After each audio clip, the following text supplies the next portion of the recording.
ఒక ఓల్డ్ సీట్లో ఒక కేసులో రక్కీ చేసి పట్టుకోవాలి. ఒక అపార్ట్మెంట్లో ఒక ప్లేస్లో ఉండడం తెలుసు, ఎక్కడ అనేది తెలియదు. అక్కడ వాళ్ళు పట్టుకోడానికి వెళ్ళాలి. దానికి నేనే వెళ్ళాల్సిన పరిస్థితి ఏర్పడ్డది. వాళ్ళు ఏంటంటే మనము ఇన్ఫార్మర్ ద్వారా పోతుంటే మనకు వాడు ఎవడంటే మనల్ని మొత్తం క్రాస్ చెక్ చేసుకునే వరకు కూడా మనం లోపలికి యాక్సెస్ చేయట్లేదు. అంటే ఎక్కడుందో ప్లేస్ చెప్పట్లేదు. అప్పుడు మా టీం చెప్పాను, నేను వెళ్తాను, మీరు జస్ట్ నన్ను కవరింగ్లో ఉండండి, నేను మళ్ళీ మీతో మాట్లాడడానికి వీలు కాదు.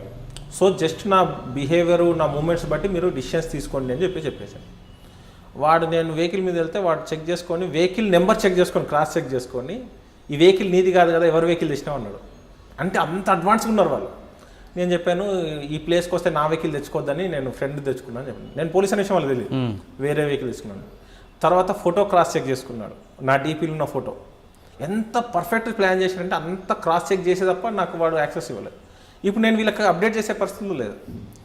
వెళ్ళినాము, వాడు ఒక మీడియేట్ ఒక ప్లేస్లో కలిసిండు. అక్కడి నుంచి ఇంకో ప్లేస్ తీసుకెళ్ళి అక్కడ ఇంకొకరిని గెలిపించారు. అంటే వాళ్ళు అంతా ప్లాన్గా ఉన్నారు. ఫైనల్గా నేను తీసుకెళ్లాల్సిన ప్లేస్ తీసుకెళ్ళాను. కానీ నాకు మా టీంకి కమ్యూనికేట్ చేయడానికి ఆప్షన్ లేదు. ఓన్లీ నేను పోతున్న దాన్ని ఫాలో చేసుకొని రావాలి. టాస్క్ ఫోర్స్ టీమ్స్ అంటే డే అండ్ నైట్ కలిసి ఉండే వాళ్ళం కాబట్టి వాళ్ళకి బాడీ లాంగ్వేజ్ అర్థమైపోతుంది, చెప్పాల్సిన అవసరం లేదు. అట్లా వెళ్ళినాం. ఓల్డ్ సిటీలో ఒక చిన్న గల్లీలోకి తీసుకెళ్ళి ఒక అపార్ట్మెంట్లోకి తీసుకెళ్ళారు. అతను అపార్ట్మెంట్లో పార్క్ చేసే వరకు మాకు వాళ్ళకి తెలుసు ఈ దీంట్లోకి వెళ్తుంది. కానీ అపార్ట్మెంట్లో ఫ్లాట్లో ఏ ఫ్లాట్ ఉన్నారో తెలియదు. నేను వెళ్ళాను, లోపలికి వెళ్ళాను. మనం అక్కడ తీసుకెళ్ళారు, డబ్బులు తీసుకున్నారు. నేను డబ్బులు ఇచ్చాను వాళ్ళకి. నేను అటాక్ చేయాలి, బట్ ఆ పరిస్థితి నేను ఒక్కడిని అటాక్ చేసే పరిస్థితి లేదు. ఇది సినిమా కాదు, సినిమాలో లాగా ఫైట్ చేసి అందరినీ కొట్టేసి సినిమా కాదు, మనం లైఫ్లో రియాలిటీలో జీవించాలి. అవును. సో మనం ఎంతసేపు కస్టమర్ లాగానే బిహేవ్ చేయాలి, అది చేయాలి. టీం రావాలి, టీం నుంచి ఏం రెస్పాన్స్ లేదు, నాకు అర్థం అవ్వట్లేదు. వాళ్ళకి ఏంటంటే నేను ఏ ఫ్లాట్లో ఉన్నాను వెతకడంలో ఉన్నారు. అప్పుడు కానిస్టేబుల్, సార్ మళ్ళీ సార్ చెప్పులు అక్కడ ఉన్నాయి, ఈ ఇంట్లోనే ఉంటారని చెప్పేసి డోర్ బదలు పట్టుకొని వచ్చారు. అంటే యూనిఫామ్ షూ అనుకోండి గుర్తుపడతారు, పోలీస్ షూ ఉన్నాయి కాబట్టి సార్ ఉండే. మన చెప్పుల్ని మన కానిస్టేబుల్ గుర్తుపట్టారంటే ఎంత అటాచ్మెంట్ ఉంటే మన ఆ రిలేషన్ ఉంటే అటాచ్మెంట్ అబ్జర్వేషన్. ఆ రోజు ఆ చెప్పులు చూడకపోయింటే ఆపరేషన్ ఫెయిల్ అయ్యేది, లేదా నేను ఎవరో తెలిస్తే వాళ్ళు నా మీద అటాక్ చేసేవాళ్ళు, ఏదైనా జరిగి ఉండేది. ఆ ఒక్క మనం అటాచ్మెంట్ ఉండడం వల్ల మనం ఏ రోజు చెప్పుకోం కదా సార్, నా చెప్పులు ఇవి, నా డ్రెస్ ఇది. కానీ మనతో ఉన్న రిలేషన్ బట్టి వాడు చేశారు. అప్పుడు అనిపించింది మనం టీంతో ఎంత క్లోజ్గా ఉంటే బ్రేక్ చేసుకుని వచ్చేసారు. వాళ్ళు ఎంతమంది ఉన్నారు లోపల? వాళ్ళు 4 మెంబర్స్ ఉన్నారు. మీరు? నేను ఒక్కనే వెళ్ళాను. ఫస్ట్ నేను ఒక వెపన్స్ కోసం అక్కడ ఒక ఇల్లీగల్ యాక్టివిటీ జరుగుతుంది, వాళ్ళని పట్టుకోవాలి. వాళ్ళని పట్టుకొని తీసుకురావాలి. అది ఎప్పటి నుంచో ట్రై చేస్తున్నాం కానీ మిస్ అవుతుంది. ఇంకా మనం ఈసారి లాభం లేదు, మనమే ఒక కస్టమర్ లాగానే పోతేనే వర్కౌట్ అవుతుందని చెప్పేసి డబ్బులు కూడా రెడీ చేసుకొని, ఎందుకంటే వాడు పోయిన ముందు డబ్బులు చూపిస్తే లోపల రానియారు, అంతా ప్లాన్ చేసుకుంటే ఆ రోజు నేను అంటే మీరు మీ వాళ్ళు లోపలికి వచ్చేసరికి ఉన్నారు, వాళ్ళు ఉన్నారు. మామూలు ఇక డైరెక్ట్ బ్రేక్ చేసుకొని వచ్చేసారు కాబట్టి వాళ్ళకి అర్థమైపోయింది. వాళ్ళు రాగానే పోలీస్ అని చెప్పేసిన వాటి సౌండ్ వస్తుంది, పోలీస్ అంటే వాళ్ళకి ప్రిపేర్ అయిపోతారు, ఇక మనకు ఆప్షన్ లేదు అని. అదే లేకుండా నేను పోలీస్ అన్నామనుకో అటాక్ చేస్తారు. వాడు పారిపోవడానికి ఇంట్లో లోపల ఉన్నారు కదా సార్, అపార్ట్మెంట్లో లోపల వాళ్ళు బయటకు పోవడానికి లేదు. సో అపార్ట్మెంట్లో వాళ్ళు ఎవరికి తెలియదు వీళ్ళు ఈ యాక్టివిటీస్ చేస్తారని. సో అంత ప్లాన్ నలుగురిని పట్టుకున్నారా? నలుగురిని పెట్టుకున్నాం. అది ఓన్లీ మన టీం వర్క్ ఉంటేనే, అంటే వాళ్ళు మన మీద అంతా ఉంటే తప్ప మనకు వర్కౌట్ కదా. అది ఒక బెస్ట్ ఎగ్జాంపుల్. అప్పటి నుంచి నేను ఎప్పుడు కూడా నా దగ్గర నేను కలిసి పనిచేసిన వాళ్ళు ఎవరు కూడా నన్ను ఇప్పటివరకు మిస్ కారు. ఎక్కడ కలిసినా కలిసి మాట్లాడతారు. ఇప్పుడు బందోబస్తులో కలిసినప్పుడు వచ్చి మాట్లాడడం ఆ సాటిస్ఫాక్షన్ వేరు ఉంటుంది. అంటే నేను ఇప్పుడు కొత్తగా సర్వీస్లోకి వచ్చిన ఎస్ఎస్కి చెప్పేది ఏంటంటే, మనం మన టీంతో ఎవరు మన కింద పని చేయట్లేదు, అందరం ఒక పని కోసం కలిసి పని చేస్తున్నాం. కరెక్ట్. నీ కింద వాడు నీ పైన వాడు అనేది ఉండదు. మనం ఒక సంస్థ నిర్దేశించిన లక్ష్యం కోసం మనం పనిచేస్తున్నాం. మనం ఎస్ఐ ర్యాంక్ ఉంది కాబట్టి మనకు 50,000 శాలరీ ఇస్తున్నారు, కానీ 30,000 శాలరీ ఇస్తారు. ఆ 30,000కి ఏ వర్క్ ఇచ్చారో అదే వర్క్ చేస్తాడు అతను. మనం ఇన్వెస్టిగేషన్ చేస్తాం, అతను మనకు అసిస్ట్ చేస్తాం, అంతే తప్ప ఎవరి కింద ఎవరు పని చేయట్లేదు అనేది తీసుకుంటే ఖచ్చితంగా సక్సెస్ అవుతాం. టాస్క్ ఫోర్స్లో ఇంకే మంచి కేసులు గుర్తున్నాయి? టాస్క్ ఫోర్స్లో ఒక ఫేమస్ రౌడీ షీటర్, అది పేరు డిస్క్లోజ్ చేయడం కరెక్ట్ కాదు, అర్థమైందండి. ఆ రౌడీ షీటర్ని పట్టుకోవాలి. అప్పుడు చాలా టార్చర్ జరుగుతుంది. అక్యూజ్డ్ రెగ్యులర్గా వస్తున్నాడు, ఐడెంటిఫై చేయలేకపోతున్నాడు. మనము వాడిని పాస్పోర్ట్ చెక్ చేస్తే వాడు ఫారెన్లో ఉన్నాడు. మన హ్యూమన్ ఇంటెలిజెన్స్ వాడు వచ్చిండు, పలానా దగ్గర పలానా వ్యక్తిని బెదిరించారు, వస్తున్నారా అసలు మనం పాస్పోర్ట్ ఎంత క్రాస్ చెక్ చేసినా ఇండియాకి రావట్లేదు. ఇంకా అది సిపి గారు అప్పుడు మహేందర్ రెడ్డి సార్ ఉండి చాలా సీరియస్గా, ఇది మీరు సంబంధం లేదు, మీరు ఖచ్చితంగా పట్టుకోవాలి, ఎట్లా వస్తాడు వాడు, ఎట్లా పోతాడు అని చెప్పేసరికి ఈ కోటిరెడ్డి సార్, లింబారెడ్డి సార్ ఒక స్పెషల్ మీటింగ్ బట్టి ఇది ఖచ్చితంగా మీరు పట్టుకోవాల్సిందే, ఇది ఎట్లా జరుగుతుంది, మనం క్రాస్ చెక్ చేయాల్సిందని చెప్పేసి ఎన్ని రకాలుగా ట్రై చేసినా. ఇంకోటి ఏంటంటే పబ్లిక్ జరిగిపోయిన తర్వాత చెప్తున్నారు, అంటే వాడు ఉన్నప్పుడు చెప్పండి, ఎందుకంటే భయంతో. అవును. వాడు పోయిన తర్వాత చెప్తే మనం వెళ్తున్నాం, సీసీ కెమెరా వస్తే నిజంగానే వాడు వస్తున్నాడు. ఇంకా ఏం అర్థమైతే మరి ఇండియా ఎట్లా వస్తున్నాడు, ఎట్లా పోతున్నాడు అని చెప్పేసి ఇక మొత్తం పాస్పోర్ట్స్ ఎంత చెక్ చేసినా రాకపోతే అప్పుడు కోటిరెడ్డి సారు యుఎస్ కౌన్సిలేట్ వాళ్ళతో మాట్లాడి ఫోటో రికగ్నిషన్ దాంట్లో చూసి ఆ ఫోటోతో ఎక్కడన్నా వీసాస్ కోసం అప్లై చేసినా అని చూస్తే దాంట్లో ఐడెంటిఫై అయింది. వాళ్ళకి లేటెస్ట్ పాస్పోర్ట్ నెంబర్ వచ్చింది. మనం ఇమీడియట్లీ ఎల్ఓసి పెట్టడం, వాడు ముంబైలో ఎయిర్పోర్ట్లో దిగడం, పట్టుకురావడం జరిగింది. అది అంత డెప్త్గా ఆలోచించిన తర్వాత కేసును ఆ ఫోటో రికగ్నిషన్ సాఫ్ట్వేర్ అప్పటికి ఉంది, దాన్ని వాడుకోవచ్చు అనే విషయం మనకు తెలియకపోతే మనం పట్టుకోలేకపోయేవాళ్ళం.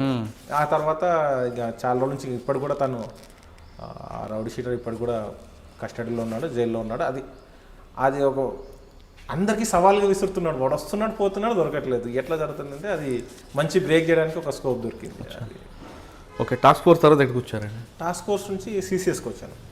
సిసిఎస్కి వచ్చేసి ఎకనామిక్ అఫెన్స్ వింగ్లో చేస్తున్నాము. మహంతి సార్ గారు అప్పుడు ఇంకా అందరికీ ఒక ప్యాషన్, మహంతి సార్ దగ్గర పని చేయాలి అని ఒక డిఫరెంట్. ఎందుకంటే వాళ్ళ నాన్న ఉన్నప్పుడు చూడు అందరికీ మహంతి అనే ఒక పేరు, ఒక బ్రాండ్ పోలీస్లో. సార్ దగ్గర పనిచేయడం ఒక మంచి దాదాపు 4 years నుంచి చేస్తున్నాను అక్కడ. ఈ టాస్క్ ఫోర్స్లో చేసిన అనుభవం, ఎందుకంటే ఎటువంటి నేరస్తున్నైనా ఏం క్లూస్ లేకుండా కష్టపడి పట్టుకునేటువంటి ఆ మైండ్ సెట్ ఉంది కాబట్టి ఎకనామిక్ అఫెన్స్లో చాలా ఈజీ అక్యూజ్ని పట్టుకోవడం. అంటే ఆ మైండ్ సెట్ ఉన్నవానికి, ఆ నాలెడ్జ్ ఉన్నవానికి. దానికోసమని ఒక సిసిఎస్లో ఒక పెద్ద కేసు జరిగింది. అక్యూజ్డ్ పోలీస్ ఆఫీసర్స్ పేరు చెప్పుకొని వాడు ఇల్లీగల్ యాక్టివిటీస్ చేస్తున్నాడు. కొంచెం అది ఇష్యూ సీరియస్ అవుతుంది, అది పట్టుకోవాలి కంపల్సరీ. ఆ టైంలో అది యాక్చువల్గా వేరే టీంలో ఉంది ఆ కేసు. సార్ దగ్గర మీటింగ్లో డిస్కషన్ చేసినప్పుడు అరే వీడిది టార్చర్ ఎక్కువైపోతుంది, వీడిని పట్టుకోవాల్సిందే, ఒక మంచి ఆఫీసర్ని పంపిద్దామని చెప్పి డిస్కస్ చేసినప్పుడు మహంతి సార్ నా పేరు ప్రపోజ్ చేశారు, మల్లేష్ని పంపించండి. అది చాలా హ్యాపీ అనిపించింది. అంటే మన వర్క్ మనం చేయడం వేరు, వేరే వాళ్ళకి అసైన్ అయిన వర్క్ను మనకు తీసుకురా అని చెప్తే అది మనకు ఒక వెయిట్ పెరుగుతుంది. మనకు తెలియకుండా దానికి నేను ఇంకొక మా బ్యాచ్మెంట్ ఎస్ఐ ఒక ఏఎస్ఐ గారు మొత్తం ముగ్గురం వెళ్ళినాం. తీసుకొని రావాలి, మొత్తం రెడీ చేసుకున్నాం. పూణే, మహారాష్ట్ర పూణే. వెళ్ళే ముందు సార్ని కలిస్తే చెప్పిన ఒకటే, వాడిని టచ్ చేయగానే నీకు ఎక్కడికెళ్ళో ఫోన్లు వస్తాయి, టెన్షన్ పడద్దు, ఎట్టి పరిస్థితుల్లో మ్యాన్ హ్యాండ్లింగ్ చేయొద్దు, ప్రొసీజర్ ప్రకారమే తీసుకురండి, అవసరమైతే అక్కడ కోర్టులో ప్రొడ్యూస్ చేయండి, లీగల్ ప్రొసీడింగ్స్ మిస్ కావద్దు, మ్యాన్ హ్యాండ్లింగ్ చేయొద్దు, అక్యూజ్డ్ మిస్ కావద్దు. పెద్ద ఫోన్లు వస్తాయని సార్ చెప్పారు. ఎంత ప్రెజర్ ఉంటుంది మనకు, అంటే ప్రెజర్ వచ్చిన రెస్పాండ్ అవుద్దన్నారా? ప్రెజర్ వచ్చినా కూడా తీసుకొని రావాలి. ప్రెజర్ వచ్చిందని వదిలేదు, నీ క్లియర్ ఇన్స్ట్రక్షన్స్ తీసుకొని రావాలి, పర్సన్ లీగల్గా తీసుకొని రావాలి. ఏం చేస్తావు నాకు తెలియదు చెప్పిన. ఎవరండి ఆయన? అప్పట్లో పేపర్లో కూడా చాలా రోజులు మెయిన్ హెడ్డింగ్స్లో వచ్చాయి. ఏం పేరు? ఇంకా అది ట్రయల్ నర్సింగ్ కాబట్టి మనం నేమ్ చెప్పడం కరెక్ట్ కాదు. అట్లా చేస్తున్న క్రమంలో వెళ్ళమని చెప్పారు. వెహికల్ వెళ్తున్నాం, మధ్యలో అది స్టార్ట్ అవుతుంది. సార్ చెప్పాడు ఇంత ఇంపార్టెంట్ అన్నారు. ప్లస్ మన కేసు కాదు, మన కేసు అంటే ప్లస్ మైనస్ అయినా మనం బాధ్యులం. వేరే వాళ్ళ కేసు ఒకవేళ ఏదైనా ఫెయిల్ అయితే మన మీద చాలా ఇంపాక్ట్ పడుతుందని చెప్పి సార్ కూడా ఇబ్బంది ఉంటుంది. ప్లాన్ చేసుకున్నాం. ముగ్గురే ఉన్నాం, 2 ఎస్ఐస్ ఉన్నాం. 2 ఎస్ఐస్ ఉన్నప్పుడు ఎట్లుంటాయంటే ఏ టీం అయినా ఒకరు లీడ్ చేస్తే సక్సెస్ఫుల్ ఉంటుంది. 2 సేమ్ ఉన్నాడు కష్టం. నేను చెప్పాను, అన్న నువ్వు లీడ్ చేయి, లేదంటే నేను లీడ్ చేస్తాను. నేను లీడ్ చేస్తున్నా అంటే నా కమెంట్స్ ప్రకారం మనం పని చేయాలి, ఎందుకంటే ముగ్గురే ఉన్నాం మనం. అక్కడ పోయినాక మనకు ఉండదని చెప్పడం. అతను సరే నువ్వు లీడ్ చేయి, నువ్వు టాస్క్ ఫోర్స్లో చేసినావు కదా అని చెప్పేసి పూణే వెళ్ళినాం. పూణే వెళ్ళిన తర్వాత మనకు అడ్రస్ చూసిన తర్వాత అపార్ట్మెంట్ చూస్తే, ఆ బిల్డింగ్ చూస్తే ఏం అర్థం అవ్వట్లేదు. ఎంత హై సెక్యూరిటీ బిల్డింగ్ ఉంది, ఏం అర్థం అవ్వట్లేదు. ఇంకా మనం టాస్క్ ఫోర్స్లో చేసిన ఎక్స్పీరియన్స్ తోటి మార్నింగ్ స్విగ్గీ బ్యాగ్ వేసుకొని, నా దగ్గర అంత సెటప్ ఉంటుంది. ఎప్పుడు ఎక్కడికి పోయినా ఆ సిచ్యువేషన్ తగ్గట్టు మనం రెడీ అయిపోయాం. పోతే సెక్యూరిటీ దగ్గర ఆపేస్తున్నాం. స్విగ్గీ అంటే నో, ఇక్కడ పెట్టేసి మా ఇంటర్నల్ వాళ్ళు సప్లై చేసేస్తారు, ఇక్కడ మీ డెలివరీ ఇచ్చేసి వెళ్ళాను. సో ఫెయిల్ అయింది. మళ్ళీ తర్వాత వచ్చేసి మళ్ళీ ఎట్లా అమెజాన్ ఒక ఫోన్ తీసుకెళ్ళాం. అమెజాన్ ఈ ఫోన్ సార్కి ఇవ్వాలి, ఇది ఇవ్వనీకి లేదంటే అట్లా ఉండదు, మా దాంట్లో లోపలికి ఎవరికి అలవలేదు, ఇక్కడ పెట్టాల్సిందే. మనం ఇంకా లోపలికి యాక్సెసే దొరకట్లేదు. అది అపార్ట్మెంట్లో జనరల్గా చాలా పెద్ద అపార్ట్మెంట్, ఫారినర్స్ ఎక్కువ ఉంటారు, ఫారినర్ గెస్ట్లే ఎక్కువ ఉంటారు. అటువంటి హై సెక్యూరిటీ. డైరెక్ట్ పోలీస్ అని చెప్పి వెళ్ళడం, పోలీస్ అని చెప్తే ఏంటంటే లీక్ అయిపోతుంది. పోలీస్ అని చెప్తే అలర్ట్ అవుతుంది. ఎట్లా అంటే ప్రతి దగ్గర సీసీ కెమెరాస్ ఉంది. ఆ బిల్డింగ్ చూసిన తర్వాత ఎట్లా అని మనం ఓపెన్ ఇంటెలిజెన్స్ అని ఉంటుంది. ఓపెన్ ఇంటెలిజెన్స్ మనం వాడుకోవాలి. మనకు ఉన్న నెట్వర్క్ ఏంది, సిస్టమ్స్ ఏంది, గూగుల్లోకి వెళ్ళి అపార్ట్మెంట్ నేమ్ సెర్చ్ చేశాను.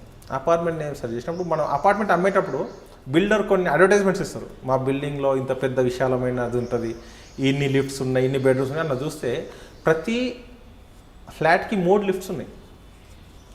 ఒకటి జనరల్గా, ఒకటేమో హాల్లో నుంచి, ఒకటి బెడ్రూమ్లో నుంచి.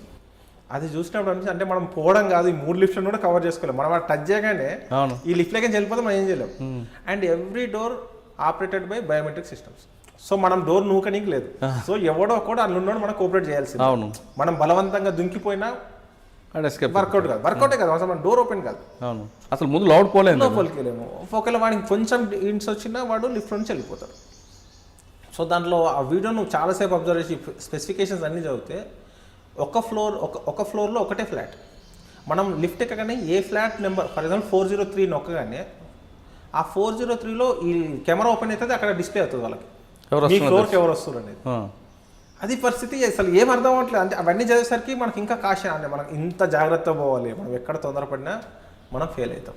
సో మళ్ళీ మొత్తం ప్లాన్ చేసుకొని ఇక ఇట్లా లాభం అని చెప్పేసి అక్కడ సెక్యూరిటీ వాడి దగ్గరికి వెళ్ళేసి మీ హెడ్తో మాట్లాడని చెప్తే ఒక 4-5 మెంబర్స్తో మాట్లాడతారు. అక్కడ చెప్పాం పోలీస్ ఒక కేసులో వచ్చాము, ఎవరి కోసం వచ్చామో చెప్పడం వీలు కాదు.